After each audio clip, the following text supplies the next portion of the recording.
Friends, ఈ రోజులలో మనిషి జీవితానికి శాంతి అనేది లేకుండా పోతుంది, ప్రశాంతత అనేది లేకుండా పోతుంది. ఎందుకంటే ఈ రోజులలో ప్రతి ఒక్కరు ఆడ మగ అనే తేడా లేకుండా ప్రతి ఒక్కరు కూడా ఏదో ఒక రకమైన పనులు చేసుకుంటూ ఏదో ఒక రకమైన జాబులు చేసుకుంటూ వారి యొక్క లైఫ్ని మొత్తం ఉరుకుల పరుగుల మీద జీవనం సాగిస్తున్నారు.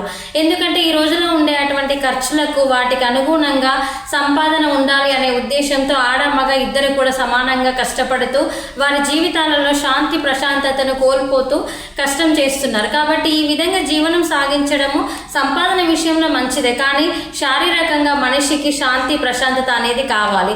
కాబట్టి మనం రోజువారీ అలవాట్లలో మనకు శాంతి ప్రశాంతత ఏ విధంగా మనం శాంతంగా ఉండాలి, ఏ విధంగా ప్రశాంతంగా ఉండాలనేది చిన్న చిన్న మార్పులను మనం ఇప్పుడు చూసుకుందాం. రోజువారీ అలవాట్లలోనే మనం ఇవన్నీ అలవాటు చేసుకుంటే మనం ఎప్పుడు కూడా ప్రశాంతంగా ఉండవచ్చు. మొదటగా చూసుకున్నట్లయితే ప్రతిరోజు ధ్యానం చేయడం వల్ల మన మనసు ఏకాగ్రతతో ఉండి మనం ప్రశాంతంగా ఉండడానికి కారణమవుతుంది. మనం రోజు కనీసం ఒక 10-15 నిమిషాలు, వీలైనంత వరకు ఒక 5 నిమిషాలైనా సరే మనం ధ్యానం మీద ఫోకస్ చేసి ఆ విధంగా ధ్యానం చేసినట్లయితే మన మనసు ప్రశాంతంగా మారుతుంది.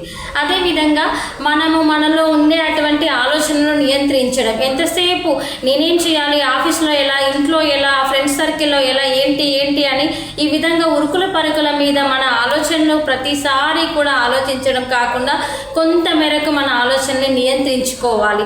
అనవసరంగా కొందరు ప్రతి చిన్నదానికి సీరియస్గా తీసుకొని ఆలోచిస్తూ ఉంటారు. అవసరం లేదు, ఎంతవరకు ఆలోచించాలో అంతవరకు ఆలోచించండి. అనవసరమైన ఆలోచనలు దూరం పెట్టండి. అదేవిధంగా నెగిటివ్ ఆలోచనని తగ్గించి పాజిటివ్గా ఆలోచించడం అలవాటు చేసుకోండి. ప్రతిదానికి ఆవేశపడి సీరియస్గా ఆలోచించడం ఇలాంటి అన్ని మానుకొని కొంత మేరకు మీకు వీలైనంత వరకు ఆలోచనలు తగ్గించుకుంటూ నెగిటివ్ ఆలోచనలు తగ్గించి పాజిటివ్ ఆలోచనలు అలవాటు చేసుకోండి. ఆటోమేటిక్గా మీకు ప్రశాంతత, మనశ్శాంతి అనేది కలుగుతుంది. మరొక విషయం, ఈ రోజులలో అందరిని చిన్న పెద్ద ఆడ మగ అనే తేడా లేకుండా ప్రతి ఒక్కరి జీవితాలలో ఒక ఇబ్బందికరమైన విషయం ఏమవుతుంది అని అంటే మొబైల్ ఫోన్ వాడకం, సోషల్ మీడియా వాడకాన్ని దీన్ని కనుక తగ్గించుకున్నట్లయితే కనీసం 70% వరకు మీ యొక్క మనస్సుని ప్రశాంతంగా ఉంచుకున్న వారు అవుతారు. ఎందుకంటే ఈ రోజులలో మొబైల్ ఫోన్, సోషల్ మీడియా అనేది మనిషి యొక్క జీవితం మీద చాలా దెబ్బ కొడుతుంది. ఇది అప్పటి వరకు ఎంటర్టైన్మెంట్ ఇస్తుందని మనం అనుకుంటున్నాం, కానీ ఇది ఎంత మేరకు మన జీవితం పైన దెబ్బతీస్తుంది అనేది ఆలోచించుకోవట్లేదు. ముఖ్యంగా మొబైల్ ఫోన్ని అధికంగా ఉపయోగించినట్లయితే మనం ఒత్తిడికి గురవుతాము.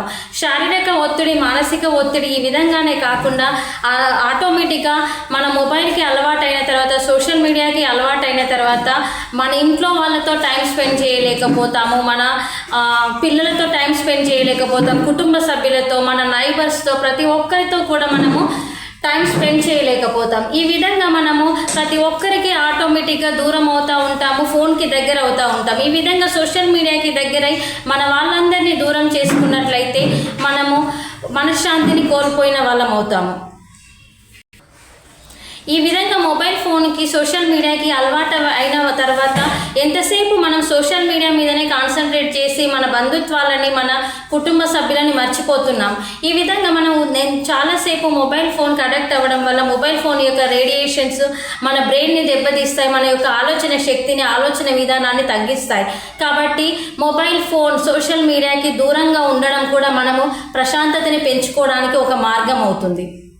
అదేవిధంగా మీకు ఇష్టమైన దైవము, ఆరాధ్య దైవము ఎవరైనా సరే, మీరు కుల మత భేదం ఏది లేదు, మీరు ఎవరైనా సరే మీకు ఏ దైవం అయితే ఇష్టం ఉంటుందో ఆ దైవాన్ని రోజు కనీసము నమ్మకంతో ఒక 10-15 నిమిషాలు ప్రార్థించడం నేర్చుకోండి.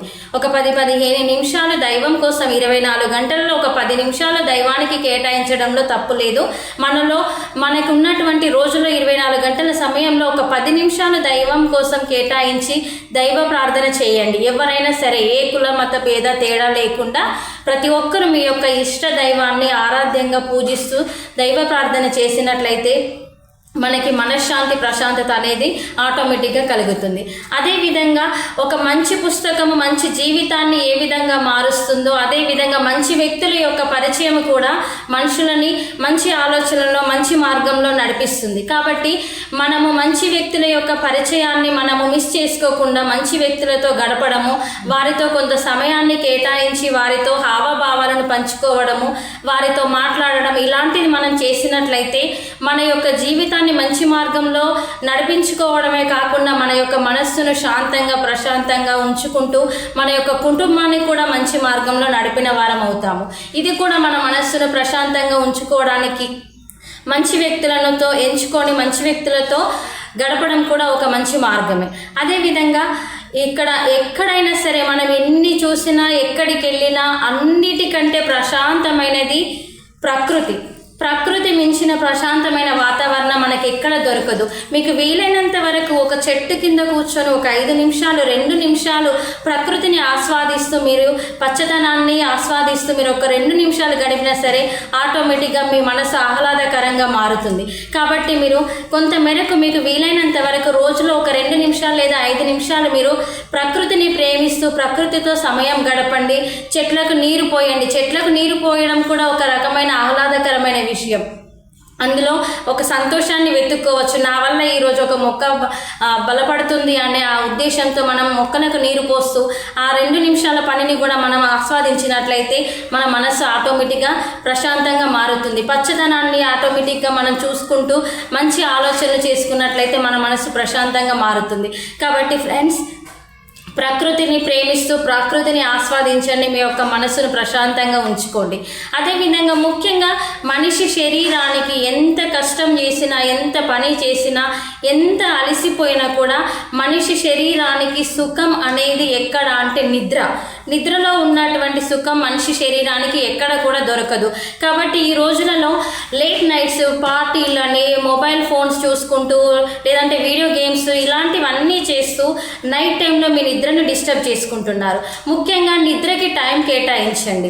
మీరు డే మొత్తం ఎంత కష్టపడినా సరే నైట్ టైంలో మాత్రం టైంకి నిద్రపోండి, టైంకి లేవడం అలవాటు చేసుకోండి. ఈ విధంగా మీరు నిద్ర కనుక టైం టు టైం పాటించినట్లయితే శరీరానికి సుఖం అనేది ఉంటుంది. ఆటోమేటిక్గా శరీరం ప్రశాంతంగా ఉంటే మన మనస్సు కూడా ప్రశాంతంగా ఉంటుంది. కాబట్టి సరైన నిద్ర అనేది ఉండడం కూడా మన మనస్సుకి ప్రశాంతతని కలిగిస్తుంది.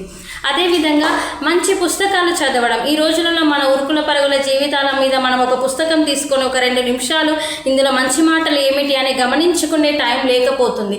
అది మనం లేదు అనుకుంటేనే లేకుండా పోతుంది. కానీ మనం కొంత సమయాన్ని కావాలని తీసుకొని కొంత సమయాన్ని కేటాయించినట్లయితే ఒక మంచి పుస్తకం ఏదైనా సరే, మోరల్ స్టోరీస్ కానీ హిస్టరీస్ కానీ ఏదైనా సరే మీకు నచ్చినటువంటి మంచి పుస్తకాన్ని తీసుకొని మీరు దాన్ని ఆధ్యాత్మికంగా కానీ ఏ విధంగా అయినా సరే ఒక 5-10 నిమిషాలు ఆ పుస్తకాన్ని చదవడానికి కేటాయించండి.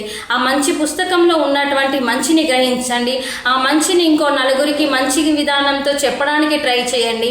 ఆ విధంగా మీరు మంచిని నలుగురితో పంచుకుంటే కూడా మీ మనసు ప్రశాంతంగా ఉంటుంది. కాబట్టి మంచి పుస్తకాలు చదవడం కూడా మనలో ప్రశాంతతను పెంచుకోవడానికి ఒక మార్గం అవుతుంది. ఇంకా అదే విధంగా చూసుకున్నట్లయితే చిన్న చిన్న లక్ష్యాలను పెట్టుకోండి. ఎంతసేపు నా జీతం పెరగాలి, నేను ఇంకెక్కువ కష్టపడాలి, నేను ఇంకో కంపెనీకి వెళ్ళాలి, నేను ఇంకా కష్టం చేయాలి, నేను ఇంకా సైడ్ బిజినెస్ చేయాలి, ఇలా ఎంతసేపు నేను పని చేయాలి, సంపాదించాలి, పని చేయాలి, సంపాదించాలి, నా గోల్ ఇది, నా లక్ష్యం ఇది, ఇలా ఇలా ఇలా ఎంతసేపు ఈ విధంగా ఆలోచించడం కూడా చిన్నగా ఒక్కొక్క మెట్టు ఎక్కడానికి ట్రై చేయండి. కొందరికి ఆశలు ఎక్కువగా ఉంటాయి, చేసే పని తక్కువ కానీ ఆశలు ఎక్కువగా ఉంటాయి. ఆ విధంగా పోకుండా మీరు ఎంతవరకు మీ సామర్థ్యం ఎంతవరకు ఉంది, మీరు ఎంతవరకు చేయగలరు, మీ లక్ష్యం ఏమిటి, మీ ఆలోచనలు ఏమిటి అనేది మీరు దృష్టిలో ఉంచుకొని దాని వరకు మాత్రమే పని చేయడానికి ట్రై చేయండి. ఎందుకంటే మీ పని తక్కువ ఉండి మీ లక్ష్యం ఎక్కువగా ఉంటే కూడా మీకు మనశ్శాంతి అనేది ఉండదు. కాబట్టి ఒక్కొక్క మెట్టు ఎక్కడానికి ఒక్కొక్క లక్ష్యాన్ని ఎంచుకుంటూ ఒక్కొక్క మెట్టు ఎక్కుతూ మీ యొక్క మనశ్శాంతిని ఆ విధంగానే కాపాడుకోండి. ఇలా పెద్ద గోల్స్ కాకుండా మీకు వీలైనంత వరకు మీ సామర్థ్యానికి తగ్గట్టుగా మీ లక్ష్యాలను ఎంచుకోండి. అదేవిధంగా కృతజ్ఞత భావం అంటే ప్రతిరోజు ఏదైనా సరే, ఈవెన్ మనం నిల్చున్నటువంటి మనం భూమి మీద నిల్చున్నాము, భూమికి కూడా మనం కృతజ్ఞత తెలపాల్సిందే. మనకి ఎవరైనా వాటర్ అందించారో వారికి కృతజ్ఞత తెలపాల్సిందే. మనం ఒక దగ్గర జాబ్ చేస్తున్నాము, జాబ్ చేసేటప్పుడు ఎవరో ఒకరు ఏదో ఒక విధంగా హెల్ప్ఫుల్గా ఉంటారు, వారికి మనం కృతజ్ఞత తెలపాల్సిందే. ప్రకృతికి మనం ఇవన్నీ అనుభవిస్తున్నామంటే ఈ ప్రకృతికి కృతజ్ఞత తెలపాల్సిందే. కాబట్టి ఫ్రెండ్స్, మన దగ్గర ఉన్న దానితో సంతోషపడుతూ తృప్తి పడుతూ మనకి ఇది ఉంది అని అంటే ఇది మనకి దేవుడు ఇచ్చిన వరం అనుకోని ఎప్పుడు కూడా మనకు ఉన్నదానితోనే సంతృప్తి పడుతూ కృతజ్ఞత భావంతో ఉండడం అలవాటు చేసుకోండి. మనకి ఎంత ఉన్నా కూడా నాకు ఇది సరిపోలేదు, నాకు ఇంకా కావాలి, నాకు ఇంకా అట్లాంటిది కావాలి, ఇట్లాంటిది కావాలి, నాకు ఆ బంగ్లాలు కావాలి, నాకు ఆ కార్లు కావాలి అనండి. అలాంటిది ఎప్పుడు కూడా పెట్టుకోకూడదు. ఎందుకంటే మనకు ఎంతవరకు అవసరమో దేవుడికి తెలుసు, మనకు అంతవరకే ఇస్తాడు. కాబట్టి లేని వాటి కోసం ఆశలకు పోయి మన యొక్క మనశ్శాంతిని ఎప్పుడు కోల్పోవద్దు. మనకు ఉన్నంతలో మనం సంతృప్తిని పడుతూ మన మనశ్శాంతిని కాపాడుకోవాలి. కాబట్టి ఫ్రెండ్స్, ఇవన్నీ మార్గాలను మనం పాటించినట్లయితే మన జీవితంలో మనం మనశ్శాంతిగా ప్రశాంతంగా ఉంటూ మన కుటుంబంతో ప్రశాంతంగా గడుపుతూ మన విలువల్ని మనం కాపాడుకోవచ్చు. Okay friends, thank you. ఈ వీడియో కనుక మీకు నచ్చినట్లయితే లైక్ చేయండి, షేర్ చేయండి. మా యొక్క సిగ్మా స్పిరిచువల్ సేవ ఛానల్ని సబ్స్క్రైబ్ చేయండి.